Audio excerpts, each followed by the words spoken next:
বিসমিল্লাহির রহমানির রহিম। Hello viewers, আসসালামু আলাইকুম। আশা করি সবাই ভালো আছেন। আলহামদুলিল্লাহ, আমরাও ভালো আছি। আমার আজকের রেসিপি থাকবে নদীর পোয়া মাছ। আশা করি ভিডিওটি আপনাদের ভালো লাগবে এবং রেসিপিটি খুব সহজ করে আপনাদেরকে দেখানোর চেষ্টা করব, আপনাদের কাজে আসবে।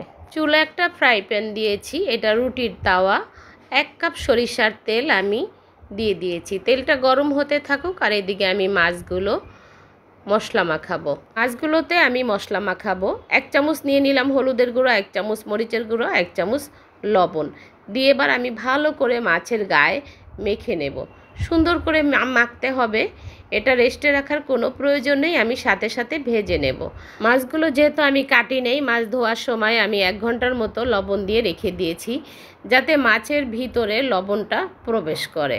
যাই হোক, আমি মাছগুলো ভেজে নিচ্ছি। মাছগুলো এত সাইজে বড়, রুটির তাওয়ায়ও মাছগুলো ভাজতে কষ্ট হচ্ছে আমার। আমি মাছগুলো কাটি নেই। 5টা মাছ আছে এখানে, 1.5 কেজি হবে আর কি। মাছগুলো যেহেতু নদীর তাজা, আমি বেশি ভাজবো না, হালকা করে একটু ভেজে নিচ্ছি। বাইলা মাছ, পোয়া মাছ, এই মাছগুলো একটু ভেজে নিলে কি হয়, ভাঙে না। আমি একটা বেশি ভালো রান্না করতে পারি না, আমি যতটুকু পারি সেটুকুই আপনাদেরকে দেখানোর চেষ্টা করব। আমার চেয়ে ভালো হয়তো আপনারা রান্না করতে পারেন। যারা নতুন তাদের জন্য আমার রেসিপি হয়তো নতুন আপুদের কাজে লাগবে। আমি যাই করি টুকটাক যতটুকুই করার চেষ্টা করি, আপনাদেরকে দেখানোর চেষ্টা করি, সেটা আমার মায়ের রান্নাবান্নাগুলো ফলো করে। আমার মা দেখতাম এভাবেই রান্না করে। মায়ের কথা স্মরণ করেই রান্নাগুলো শুরু করি আর শেষ করি, মার হাত দুটোর কথা মনে করে। যাই হোক, আমার মাছগুলো ভাজা হয়ে গেছে, এখন আমি মাছগুলো রান্না করব। মাছ দেখলে আমার খুব আনন্দ লাগে আর আনন্দ করেই আমি রান্নাবান্নাগুলো করার চেষ্টা করি, কারণ আমি মাছ খেতে খুব পছন্দ করি এই ধরনের মাছ।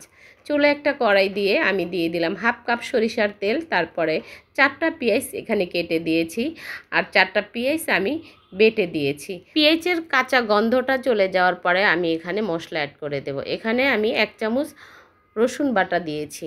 এখানে আমি কোনো রকমের আদা ব্যবহার করব না, কারণ আদা ব্যবহার করলে নদীর মাছের ফ্লেভার থাকে না। দিয়েছি 1 চামচ শুকনো মরিচের গুঁড়া, 1.5 চামচ হলুদের গুঁড়া, আজ ভাজা তেলটা।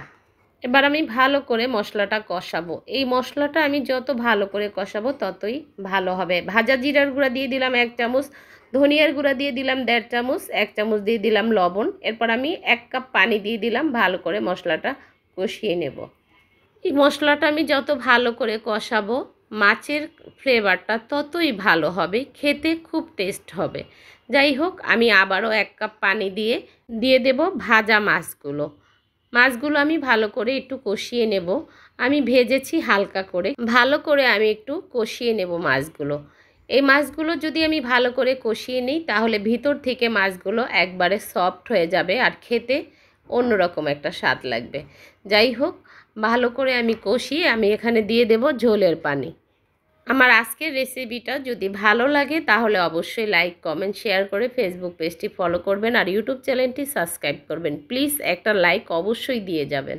আমার মতো যারা মাছ খেতে পছন্দ করেন তারা এভাবে বাসায় ট্রাই করতে পারেন। 2টা টমেটো আমি এখানে স্লাইস করে কেটে দিয়েছি, তারপর ধনিয়া পাতা দিয়ে আমি চুলাটা বন্ধ করে দেব। আমি কোনো ঝোল রাখবো না, একবারে মাখা মাখা করে নিব। এটা যদি ঠান্ডা হয় তাহলে আরও শুকিয়ে যাবে, আমি কোনো রকমের ঝোল রাখবো না। যাই হোক, আমার রান্নাটা কমপ্লিট হয়ে গেছে। 2টা কাঁচামরিচ মাঝখান থেকে চিড়ে আমি এখানে দিয়েছি, সুন্দর একটা ফ্লেভার আসবে, আর কিছু বিলাতি ধনিয়া পাতা দিয়ে দিয়েছি উপর থেকে। আমার রান্নাটা হয়ে গেছে, আমি টমেটোগুলো উঠিয়ে নিচ্ছি, তারপরে আমি মাছটা একটা ডিশে সার্ভ করে দেব।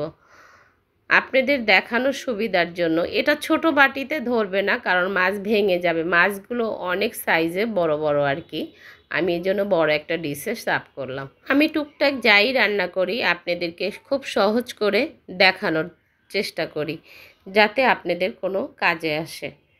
এটা খেতে এত মজা হবে, মানে কি বলবো, অসাধারণ। আজকে এই পর্যন্তই, সবাই ভালো থাকবেন। আসসালামু আলাইকুম।